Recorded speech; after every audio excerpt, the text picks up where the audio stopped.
आहे. कृपया आपण आपलं मनोगत व्यक्त करायचं आहे. चवळे मॅडम. नमस्कार. सन्माननीय व्यासपीठ,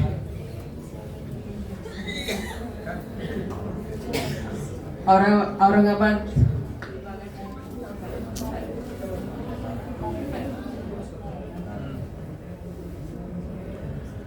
हॅलो. आदरणीय डॉक्टर आदिनाथजी सोनटके सर आणि माझा परिचय 1-2 वर्षापासून आहे, कारण मी औरंगाबाद विभागाचे अध्यक्ष म्हणून 2 वर्षापासून काम करते. सरांशी काम करताना अनेक अनुभव आले.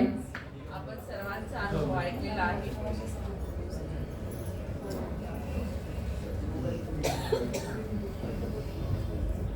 हॅलो सर, कामामध्ये उत्साही असतात. एखादं काम हातात घेतल्यानंतर ते पूर्ण करायचंच हे जिद्द सरांच्या मध्ये आहे. त्यांनी अनेक वेळा विविध कामासाठी मला फोन करतात आणि त्या अडचणी बोलतात.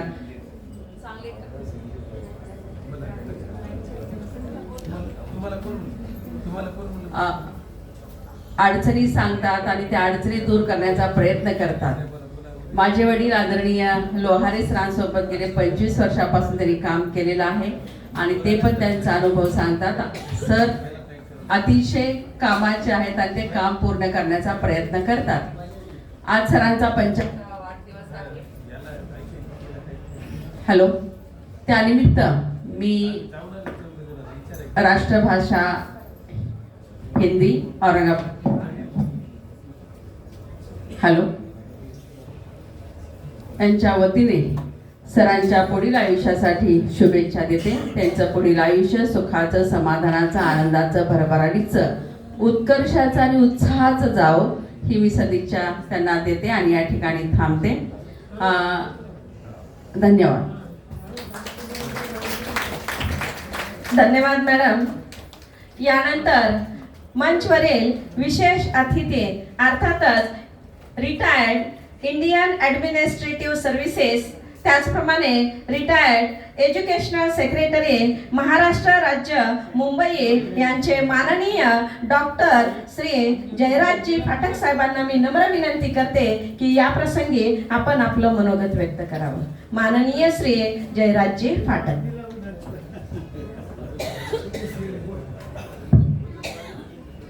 मंचावरील सर्व अतिथी आणि बंधू भगिनींनो, माझ्या आजोबांनी वकिली यवतमाळ जिल्ह्यात पांढरकवडा येथे केली होती. त्यामुळे बसमत मध्ये शिकायला येणं हा एक योगायोग होता. कारण माझे वडील यांनी 7 वर्ष वकिली केल्यानंतर सिव्हिल जज आणि JMFC या पदावर त्यांची निवड झाली आणि त्यांच्या महाराष्ट्रात वेगवेगळ्या ठिकाणी बदल्या झाल्या. तर 1966 ते 1969 या काळात आम्ही बसमतनगरला होतो. तेव्हा इन्सिडेंटली 11वी SSC होतं. मराठवाड्यात 11वी SSC, 12वी HSC असं.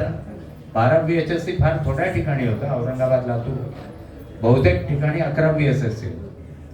तर त्यामुळे ती 3 वर्ष माझी तिथे गेली आणि 9वी, 10वी, 11वी मध्ये म्हणजे बालपणातून ती युवक स्थितीत जाण्याची एक स्थिती असते. त्यामुळे तेव्हाचे जे मित्र आहेत त्यांच्याशी अजूनही संबंध आहे आणि त्यांच्याशी वारंवार भेट सुद्धा. तर डॉक्टर आदिनाथ सोनटके हे आमच्याच शाळेत ब वर्गात जरी असले तरी माझ्याच वर्गात माझ्याच बरोबरीचे असल्यामुळे त्यांची नेहमी भेट होत होती आणि बसमतनगरचे सगळ्यांबरोबर कॉन्टॅक्ट पुन्हा व्हायला मदत झाली.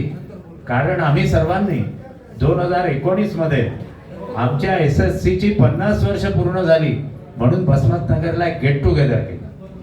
कारण मी बसमतनगरच्या माझ्या मित्रांना म्हणालो, मी महाराष्ट्राचा सचिव असल्यामुळे आणि ते 4ही भाग ग्रामीण भागाशी जवळीक असणारे 4ही विभागांचा 4 विभाग मी होतो सचिव असल्यामुळे माझं तसंही बसमतनगरला आधी जाणं झालंच होतं. प्रथम मी 1996 नागरी पुरवठा सचिव झालो. त्यामुळे जिथे रेशन दुकान आहे तिथे मला जाणे शक्य होतं. इनफॅक्ट मी गमतीत सांगतो की अन्न व नागरी पुरवठा सचिव ही सगळ्यात व्यक्तिगत स्वातंत्र्याच्या दृष्टीने सगळ्यात चांगली पोस्ट. मला कुठेही जरी जायचं असेल, वसमतला जायचं असेल तर नोट पाठवून द्यायची, वसमत नगर येथील केरोसिन टंचाईची पाहणी करण्यासाठी जात आहे असं पाठवून दिलं की मुख्य सचिवच काय, मुख्यमंत्री किंवा तेव्हा 96 ते 99 या काळात महाराष्ट्र राज्याला मुख्यमंत्र्यांच्या वरही एक रिमोट कंट्रोल होता. म्हटलं रिमोट कंट्रोलही म्हणू शकत नाही की जाऊ नका, कारण केरोसिन टंचाई कुठे आहे हे अन्न व नागरी पुरवठा सचिवालाच मान्य असतं, माहिती असतं. नंतर शिक्षण विभागात जिथे शाळा आहे तिथे, ग्रामविकास विभागात जिथे ग्रामपंचायत आहे तिथे, आणि नगर विकास विभागात जिथे नगर परिषद आहे तिथे, असं सगळ्या ठिकाणी जवळजवळ आपल्या मर्जीने जाणं शक्य होतं. फक्त जर मुख्यमंत्र्यांची बैठक असेल किंवा मुख्य सचिवांची बैठक असेल तर मग हा धोका पत्करणं योग्य नव्हतं, कारण त्यांची नाराजी होऊ शकते. आपल्या स्वतःच्या खात्याचे मंत्री बरेचसे आपल्या मोठ्या भावासारखंच ते रिलेशन होतं, त्यामुळे त्यांना थोडंफार ॲडजस्टमेंट करायला आजची मीटिंग उद्या काय म्हटलं तर त्याच्यात काही फारसा फरक पडत नाही. तर मग वसमतच्या 3 वर्ष शाळेत तेव्हा खरी जडणघडण झाली. 2च शाळा तिथे होत्या, एक त्याला गव्हर्नमेंट हायस्कूल म्हणायचे, पण आम्ही तिथे विद्यार्थी असताना ते जिल्हा परिषदाला हँडओव्हर करण्यात आलं. मराठवाड्यातल्या सगळ्या SSC HSC पर्यंतच्या शाळा जिल्हा परिषदेला देण्यात आल्या. त्याच्यात आमच्या शिक्षकांनी काळ्या फिती लावूनही काम केलं होतं, कारण शासनाकडून जर जिल्हा परिषदेकडे गेला तर आपल्याला पेन्शन पुढे मिळेल की नाही अशी त्यांना तेव्हा धास्ती वाटली होती. तर ही 3 वर्ष आम्ही एकत्र होतो. तेव्हाच शिक्षणाची परिस्थिती वेगळी होती. म्हणजे आपण आता वागतो, बोलतो, सावित्रीबाई फुले यांच्या शिक्षणाला किती विरोध झाला, तितका जरी विरोध तेव्हा नसला तरी शिकणाऱ्या मुलींना हसणं किंवा त्यांची टर उडवणं हे वर्गात काही कमी नव्हतं. विद्यार्थ्यांकडूनच नाही तर शिक्षकांकडून सुद्धा. मी तेव्हाचा एक इन्सिडेंट सांगतो.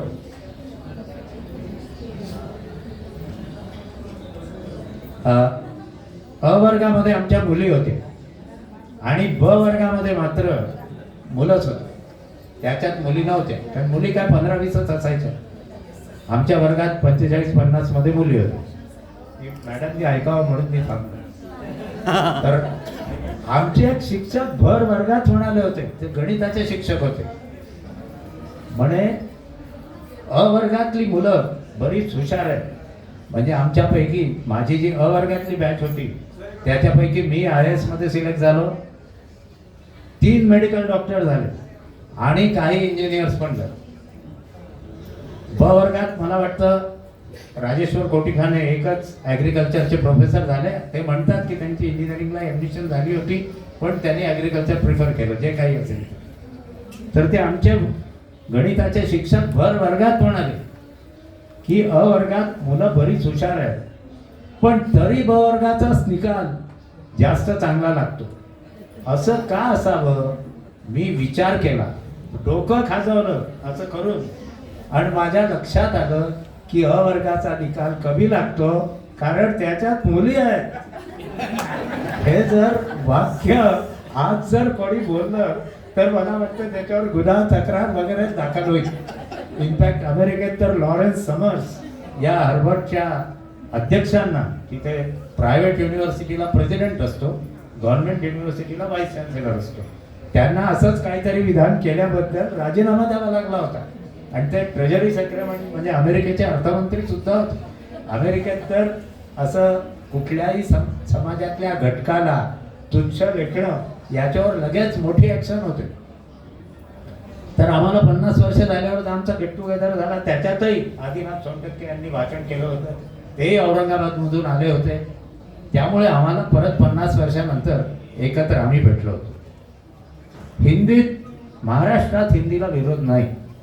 आपल्या जुन्याच पॉलिसीप्रमाणे 3 भाषा आपण त्रिभाषा सूत्र SSC पर्यंत निवडलंच आहे, आणि बहुतेक सगळ्या ठिकाणी तर इंग्रजी, मराठी आणि हिंदी असंच असतं. इनफॅक्ट माझी तेव्हा समजूत होते, शिक्षण सचिव म्हणून मी सांगायचोय, तेव्हा महाराष्ट्राचा आर्थिक विकासाचा दर सगळ्यात जास्त होता. तेव्हा शिक्षण सचिव असताना सांगायचो की आमच्याकडे हिंदी चांगलं आहे म्हणून उत्तर भारतीय आणि दक्षिण भारतीय कोणीही आमच्याकडे गुंतवणूक करायला तयार असतात. उत्तर भारतीय उद्योजक चेन्नईला जायला तयार होणार नाही, तो मुंबईत येणं पसंत करेल, कारण इथे लोकांना हिंदी येतं, त्याची भाषा येते. आता त्याच्याबद्दल माझ्या मनात शंका आहे, ते मी नंतर बोलीन. पण नंतर हे तर आहेच की भारताचं एक संधिकरण करण्यासाठी, एकात्मता निर्माण करण्यासाठी हिंदीचा फार मोठा वाटा आहे. आणि हिंदी सिनेमा सगळीकडे पॉप्युलर झाल्यामुळे हिंदी भाषा साधारण सगळ्यांना कळते. तामिळनाडूत मुद्दाम काही लोक सोंग करतात, आता करतही नाही की आम्हाला येत नाही म्हणून दाखवायला, पण तरी हिंदी सगळ्यांना जवळजवळ हिंदी सिनेमामुळे समजायला लागला. तर भारताच्या एकात्मतेला फार मोठा वाटा याच्यात आहे. आता जो आता वाद झाला हिंदीवरनं, तो मी अनेकांना समजावून सांगितलं की कुणाचाही विरोध 5वी पासून हिंदी शिकवायला नाही आहे, 1ली पासून हिंदी सुरू करावं का याला विरोध लोकांनी केला आहे. कारण जिल्हा परिषदेच्या शाळेत आता मराठवाड्यात तरी तो हैदराबाद संस्थानचा भाग होता, हिंदी किंवा उर्दूला समजणारे जास्त लोक होते. पण पश्चिम महाराष्ट्रात सातारा जिल्ह्यातलं एखादं गाव किंवा रत्नागिरी जिल्ह्यातलं एखादं गाव, त्या ग्रामपंचायतीतली शाळा, त्या मुलाला आधी 1ली पासून मराठीत शिकवणं आणि सगळं मराठीचे शब्द हे करणं हे कठीण असतं. मग परत दुसरी भाषा म्हणजे त्याच्यावर एक बोजाच आहे ना. एकदा बेसिक मराठी आलं की मग 5वी पासून हिंदी इंग्रजी प्रश्न नाही. पण हिंदी प्रेमींना हिंदीबद्दल 1ली पासून करावा उत्साह निर्माण झाला, कारण इंग्रजी पहिल्यापासून करण्यात आलं की इंग्रजी जर 1ली पासून होतं तर हिंदीला का गेलं असं हिंदी प्रेमी म्हणायला लागले. तेव्हा मी फेसबुक पोस्टमध्ये याच्यात सांगितलं होतं, इंग्रजीला विरोध नाही, कारण इंग्रजीमुळे नोकरी मिळते. आज विशेष करून मुंबईमध्ये इंग्लिश मिडियमकडे जाण्याचा पूर्ण ओढा आहे. पूर्ण इंग्लिश मराठी शाळा, मराठी मिडियमच्या शाळा आज फार कमी झाल्या. म्हणजे त्यांची संख्या, महापालिकेची मराठी माध्यमाची संख्या कमी राहिली आहे. कारण ज्याच्या खिशात पैसा आहे तो इंग्लिश मिडियमला जाऊ इच्छितो.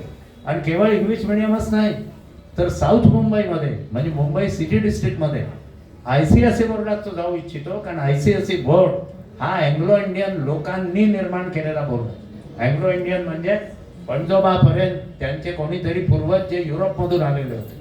सगळे ख्रिश्चन अँग्लो इंडियन नसतात. आतापर्यंत अँग्लो इंडियनना 2 खासदार नॉमिनेटेड आणि 1 आमदार महाराष्ट्रात नॉमिनेटेड असा फायदा होता. पण आता त्यांची संख्या इतकी कमी आहे की तो फायदा, ती सवलत आता काढून टाकली.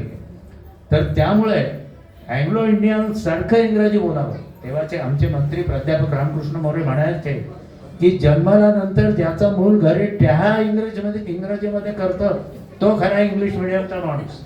तर ICSE शाळांमध्ये ते इंग्रजी त्या पद्धतीचं होत असल्यामुळे दक्षिण मुंबई म्हणजे मुंबई सिटी डिस्ट्रिक्टमध्ये ICSEच्या शाळा सगळ्यात जास्त प्रिफर करतात. माझाही नातू ICSE शाळेत आहे, कारण त्याच्या आईचा म्हणजे सुनेचा हट्ट होता ICSEची बॉम्बे स्कॉटिशमध्ये सणी जावं इंग्लिश पक्क व्हावं म्हणून.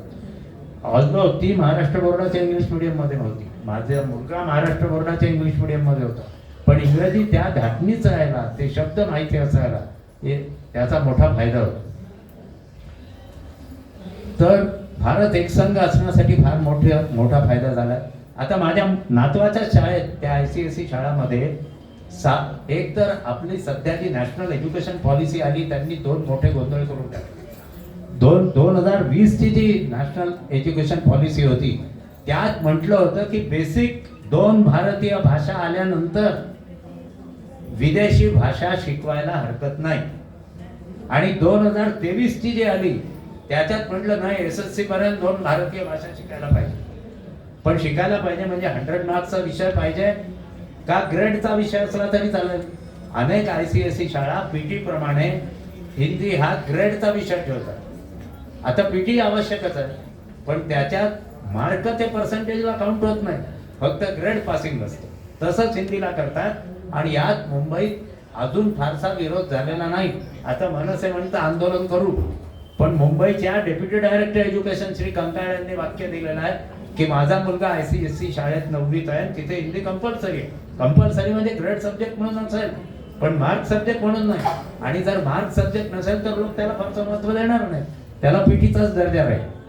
पण हेही माझ्या लक्षात इतक्यात आलेलं आहे की जरी हिंदीने भारताला एकसंध करण्यात मदत केली तरी हिंदीमुळे जे माझं शिक्षण सचिव असताना मत होतं की आर्थिक विकासाला फायदा होतो ते खरं नाही.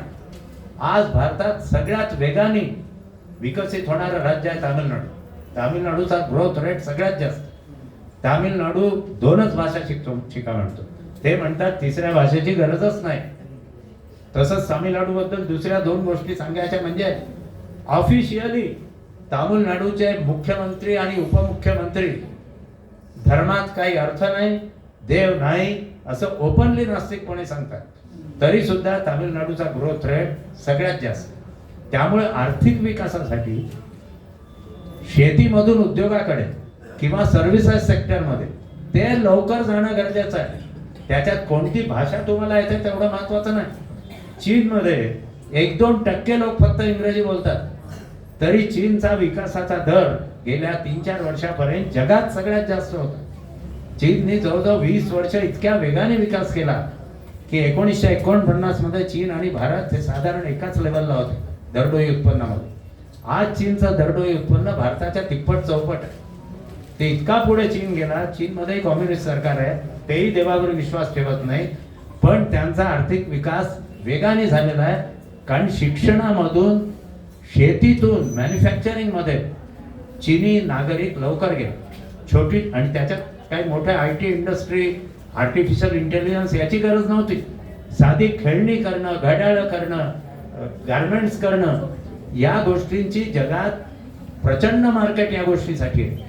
आणि या तयार करण्यामध्ये चीनी लोकांनी म्हणजे अनेकदा आपल्याकडे दिवाळीचे फटाके चीनमधून येतात किंवा फुगे चीनमधून येतात आणि चीनी लोक त्याचं उत्पादन आपल्यापेक्षा कमी रेटने करू शकतात आणि अनेकदा लबाडीने ते कमी रेटने विकतात. तिथे रेट जास्त असतात, ज्याला अर्थशास्त्रात डम्पिंग म्हणतात.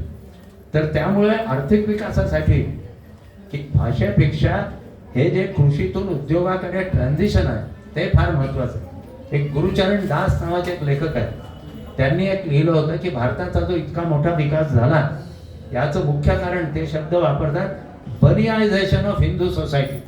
की हिंदू लोक मोठ्या प्रमाणात व्यापाराकडे, विशेष करून गुजरात, महाराष्ट्र आणि इतर याच्याकडे, तेवढं बंगालमध्ये तेवढं नाही, बंगालचा आर्थिक विकासाचा दरही कमी आहे, मोठ्या प्रमाणात शिफ्ट झालं.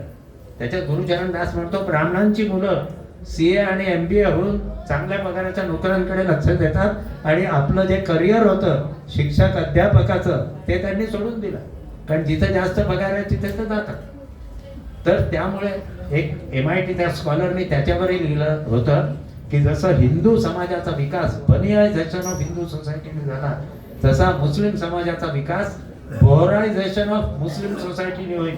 की बोहरा आणि खोजा हे जसे उद्योगाकडे वळलेले समाज आहेत त्यांच्यासारखं वळलं तर आपला धर्म खाजगी याच्यात ठेवून उद्योगाकडे वळणं हे फार जास्त महत्वाचं. श्री आदिनाथ सोनटक्के यांचा 75वा वाढदिवस, त्यामुळे आज त्यांचं मी मनपूर्वक अभिनंदन करतो.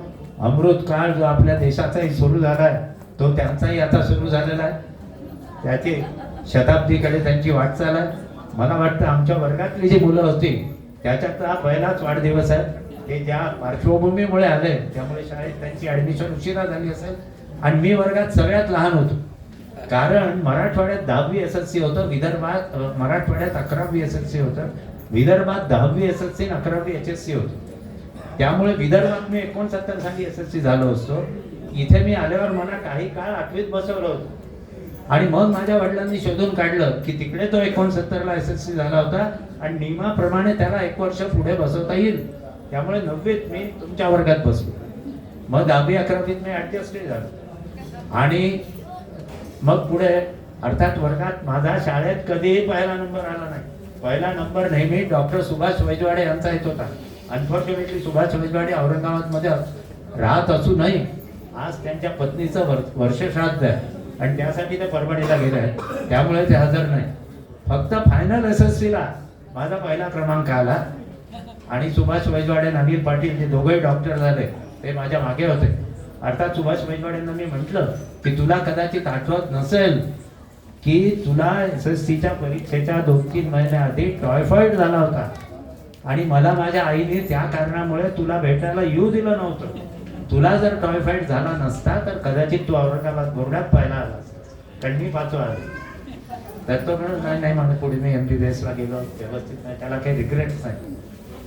तर मी आदिनाथ सोनटक त्यांना शुभेच्छा देतो. त्यांनी आमच्या शाळेचे जेव्हा SSC बॅचचा 50वा वर्धापन दिन झाला तेव्हा सुद्धा उत्कृष्ट भाषण करून सहभाग गाजवली होती. त्यांना दीर्घायुरोग्यच्या शुभेच्छा देऊन माझं भाषण संपवतो. धन्यवाद सर.